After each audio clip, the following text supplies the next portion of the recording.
So we're standing in front of the Circle of Gratitude, and I know many of you would have heard about the Circle of Gratitude over the years. I think it's been about 15 years since the circle was set up, about that, and so we were thinking, Howard was thinking, and we were thinking that it's about time that we had a little ceremony to thank the donors who have plaques on the Circle of Gratitude and who have contributed so much to MMLT and to the work that we're doing.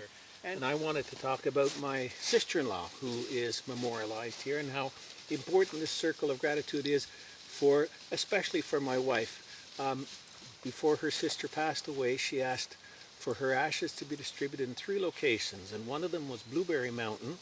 And the reason for that was that during her summers back in the, I guess it would have been the 80s or 90s, she spent her time in that little log cabin that's just down at the corner as you turn up Hills of Peace Road. There's a couple of Canadian flags in front of it. So she would spend her summers there, and she got to know Howard and Jean and a few of the neighbors, and she often climbed to the top of Blueberry Mountain, and it was salvation for her soul, as she felt it.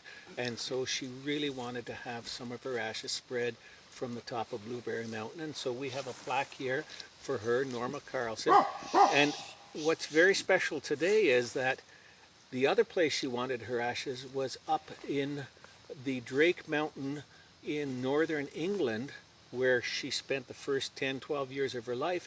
And only a few hours ago today, my wife is over there now, and she was putting her ashes. There's a family reunion. I think there's 18, 20 family members, and they're having a little ceremony over there in England, putting her ashes there. So it's kind of coincidence that we're having the same sort of acknowledgement over here. The other reason this is special to me, you mentioned pets, and you know, pets love nature as much as we do. And when we returned to Canada after many years away, and I joined the Land Trust, we had heard about Blueberry Mountain from my sister-in-law, and we decided to come up here because the Land Trust was protecting this property, and our dogs just fell in love with this. And so we came up here really often with our 2 dogs. And so when they passed away, we thought, what better way to remember them than to give a donation to the MMLT in their names. And so their names are on there, and not just their names, but my brother-in-law's dog and my daughter's dog. They don't live anywhere close to here. They're down in San Diego and out in BC, but their dogs also love nature. And so they said to us, can you put plaques up for them as well, and give a donation? We'll give a donation to MMLT on behalf of them so that nature can continue to be conserved. So it has a special meaning. We come by and we look at Fulton and Phoebe and Molly and Heidi and Norma, and it just means so much to us. It's our land too. So thank you, Howard and Chad and Tanya, for putting this up and giving us a focal point. Because every time I came and read some of these names, they were friends, and I felt their presence on the trail. And I'm not going to take any time now to, who would I pick to talk about? But I did just select 4 names of people that are passed. And one was Mary's husband, Jack. And when I think of Jack, I can think of him sitting on a bench, and I know what he would say when he saw me coming with somebody else that he'd only met once in his lifetime. And he would call us both by name. I never met a person that could, 20 years ago, meet somebody, not see them for another 20 years, and Mary would have to say to him, introduce yourself, because they're not going to remember like you do. But he was such a gentle person. And to me, I could just sense him being on the trail. I thought of Joel Burns. And there was never a person I've ever met that was more like Henry David Thoreau's philosophy. He actually built on the Burns property there a shed that he lived in 3 seasons of the year. He built it himself.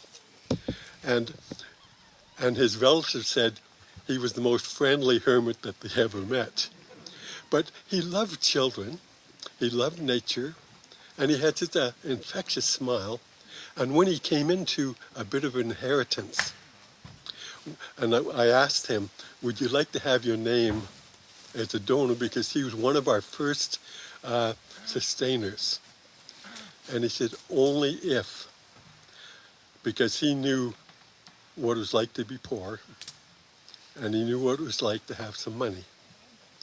And he said, if my name is not in any way ever because of how much I've been able to give, any larger than anybody else's, because we're all in this together as a circle of people who care about conservation.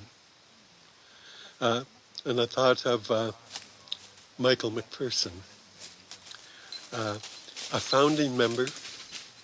He did so much for the Land Trust. He was such a solid person. And every year when we had our annual walks, he was there greeting people, helping them park. And there's nothing you could ask him to do that he wouldn't do.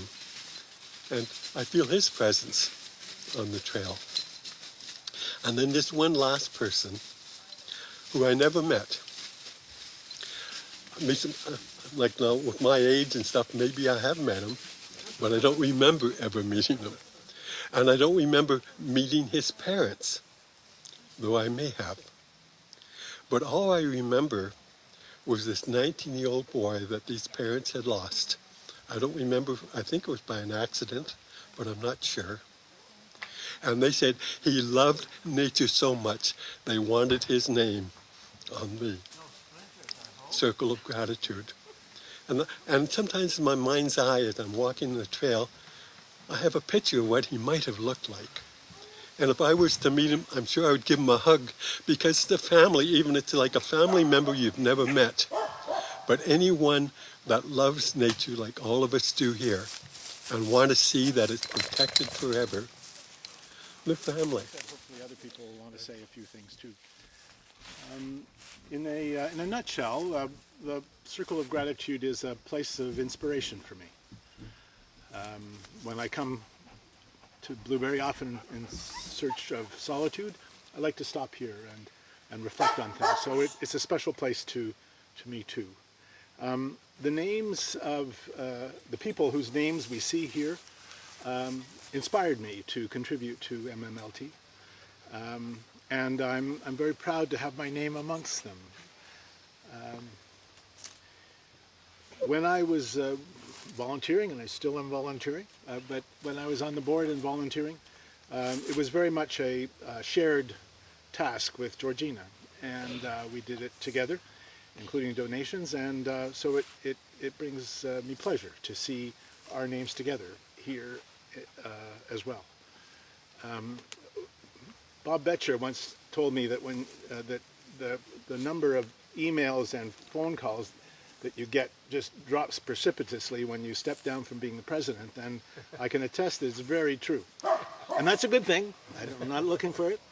But but you know, no matter how out of the loop we might be, Georgina and I will still have a place here at the Circle of Gratitude, and it will continue to connect us to the MMLT community and family, as you said. So I also want to thank Howard and the Clifford family for having the vision and putting the effort into making this happen. It's a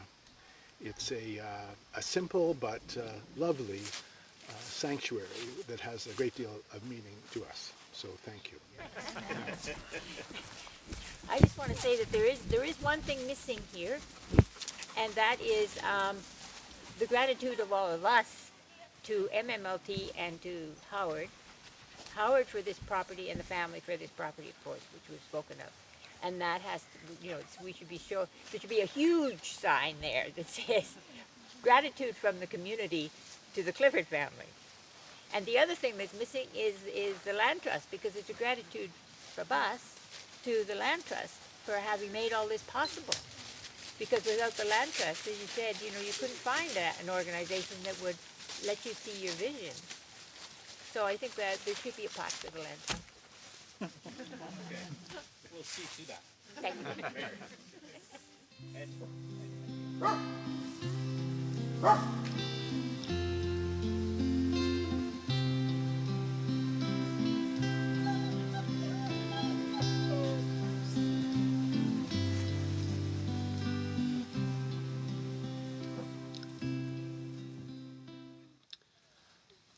There's an old, old trail, far from din and noise, cares and woes.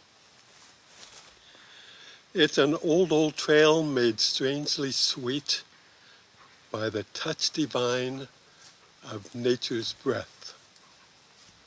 Nature breathes its breath upon us all, deep, profound, far beyond our grasp to understand. It is enough that our needs are met, our souls are fed, our deepest longings freed to find ourselves within nature's mysterious, glorious plan. It's an old, old trail filled with joy. Children laugh, parents smile. It winds its way past hills and trees, ponds and streams, serenaded by frogs and birds. Moose, beaver, wolf testify they are free. Many of our endangered kin say this is home.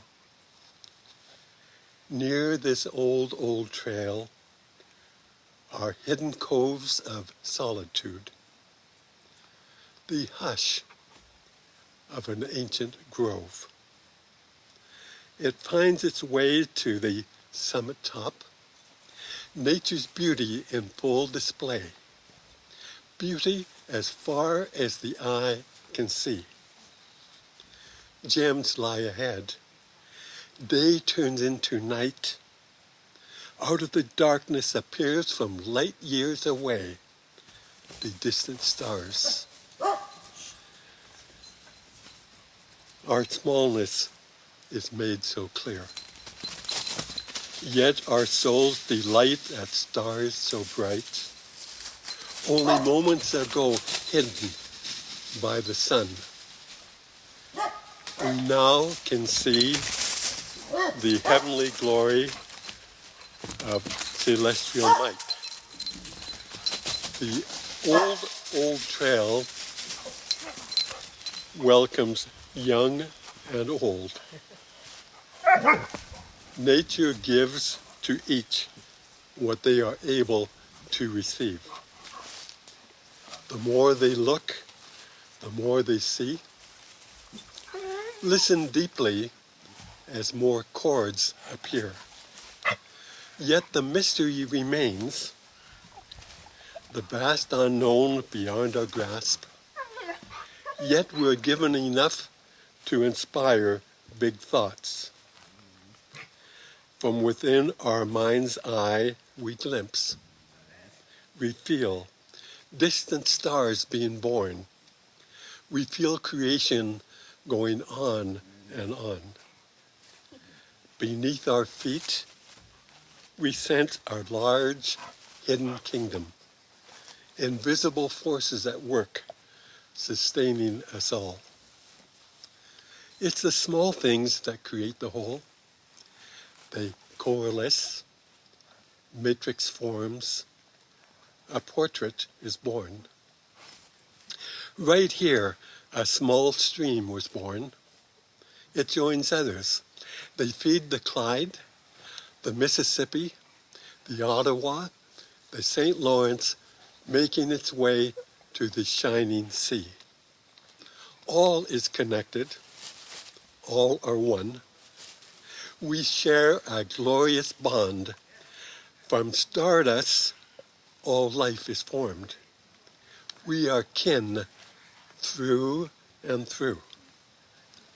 We humans take our place, one beautiful, wondrous strand within nature's awesome choir.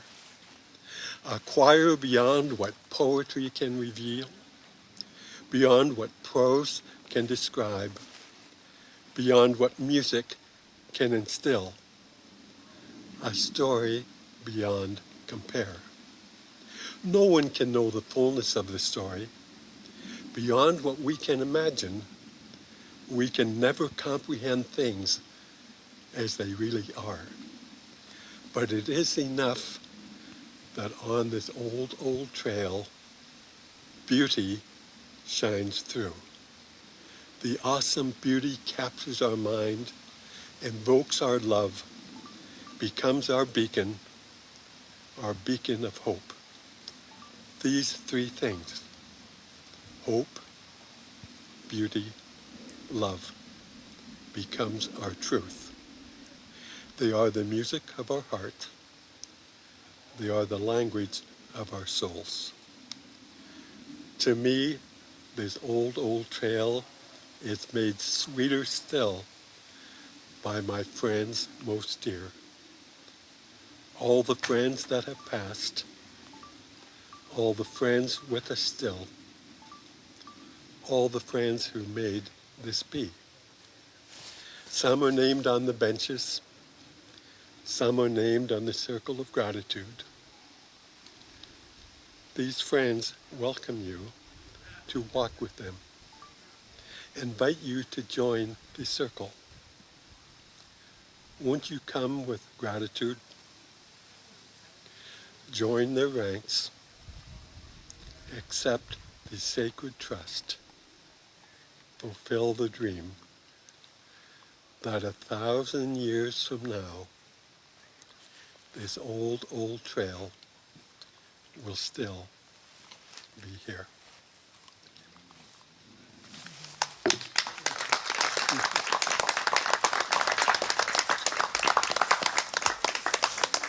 Thank you, Howard. I don't think if you sang it, it could be any more poetic than as you said it. It's very, so well done. Thank you. We need to have those words now, and we'll have to put them into our next publication on our website. Yeah. And thank you to everybody for attending today and helping us to share with us the meaningfulness of the Circle of Gratitude and Blueberry Mountain. Thank you very much for coming today, and we look forward to seeing you on other hikes and some of our other properties as well. Okay, thank you.